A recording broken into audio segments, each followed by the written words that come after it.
some content creators in Africa made skits which created fire in India. And these were exaggerating the state of street food in India. And I was going through the reactions of people on Twitter, and it was completely chaos. Some agreeing with how unclean the street food might be. Some straightforward saying racism words toward Africans, calling them poor. How can they troll India? And to me, being an African content creator in India, yes, I received a lot of messages of people also telling me about the same thing and bringing those reactions to me as if I made those videos. But that's opened an opportunity for me to say something which I always wanted to say. Finally, let me open up about it. But before I say it, here's what you need to know. These videos of foreigners reacting about Indian street food did not start today. And that made me question something. If it was there since a long time, I never saw a huge reaction of people online on that until it was seen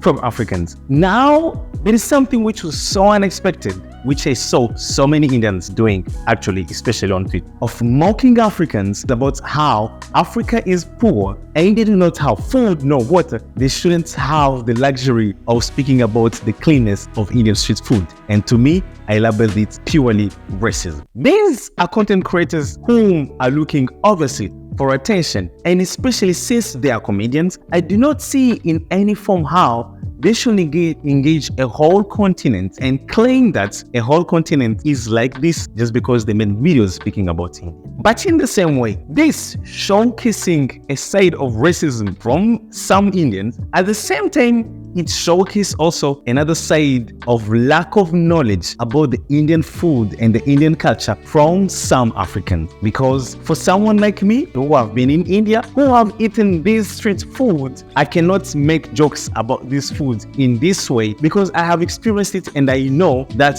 I can still eat them. There is a problem here. There are some Indians who have no knowledge about Africa and they still think of it in a stereotypical way. And there are some Africans also who have no knowledge about India and they think about India in a stereotypical way. And this is now what comes what I always wanted to say, and I always say it on this channel, in the comments and everywhere, that I want to bring a bridge which deletes the part of ignorance from Africans and Indians so that people can know each other much better and share culture, share knowledge, share business, share education and everything so that everyone can elevate each other at the same level. We need unity first by understanding and knowing more about each other. It will happen by creating content such like this, which will bring awareness and unity and understanding each other. Because if you don't do so, we'll keep on insulting each other and thinking that we're enemies when we are not. All we lack is just understanding of each other. And that is what I am here to promote through these videos, which I keep on making. Thanks so much for being here.